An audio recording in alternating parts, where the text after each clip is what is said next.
కూడా మాట్లాడుతున్నారు సార్, మీరు ఎవరు ఏంటి అని కనుక్కోండి అన్నారు. నేను జిఎస్టీ వాళ్ళకు ఫోన్ చేశాను. ఎందుకంటే నేను స్టాండింగ్ కమిటీ ఫైనాన్స్లో దాదాపు 12 సంవత్సరాలు పనిచేశాను. జిఎస్టీ వాళ్ళు ఏంటి ఎలా అనేది యాక్ట్ పాస్ చేసినప్పటి నుంచి ఇప్పటి వరకు నేనున్నా. యాక్ట్ పాస్ చేసేటప్పుడు జిఎస్టీ కమిటీలో ఉన్నా, పాస్ చేయకముందు, పాస్ చేసిన తర్వాత ఫైనాన్స్ కమిటీలో ఉన్నా. నేను అక్కడికి వెళ్తే మీడియాని తీసుకొని వెళ్ళాను. నేనేం దౌర్జన్యం చేసేదానికి కాదు. అందరి మీడియాకి చెప్పి చూడండి ఆంధ్రప్రదేశ్లో ఎంత ఘోరాలు నేరాలు జరిగిపోతున్నాయి. రాజేశ్వర్ రెడ్డి అని ఇన్కమ్ ట్యాక్స్ డిపార్ట్మెంట్ ఆయన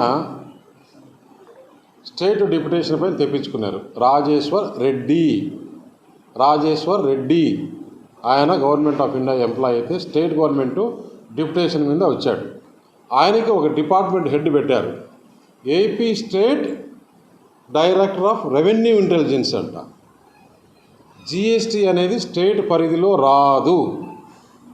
జిఎస్టీ అనేది స్టేట్ పరిధిలో రాదు. వీళ్ళంతా జిఎస్టీ అధికారులు. సాక్షిలో నేను మీ అందరికీ చెప్తున్నాను, ఎందుకంటే సాక్షిలో నేను చెప్పేది వేరు కాబట్టి మీరు వేస్తారేమో చూడండి. సాక్షి ఛానల్లో డిఆర్ఐ అధికారులు జిఎస్టీ అధికారులు పోతే రమేష్ గారు వారిని దౌర్జన్యం చేశారు. మీడియా సాక్ష్యం. ఆ రోజు లోకల్గా ఏదైతే మీడియా అక్కడ ఉందో ఆ మీడియాను అందరినీ తీసిపోయి మీకు ఏ అధికారంతో ఇక్కడికి వచ్చారు?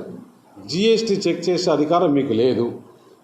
టైల్స్ షాపు అక్కడ ఏమన్నా వేరేటి ఏమీ అమ్మట్లేదు, ఓన్లీ టైల్స్ అనేది మీరు కనుక్కోండి.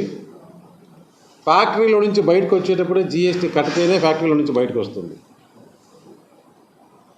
ఏ టైల్స్ కూడా ఇప్పుడు సిమెంట్ ఇండస్ట్రీ, స్టీల్ ఇండస్ట్రీలో జిఎస్టీ ముందు కడితేనే బయటకు వస్తుంది. వాళ్ళ ట్యాక్స్ ఎవాక్సేషన్ ఎక్కడి నుంచి వస్తుంది?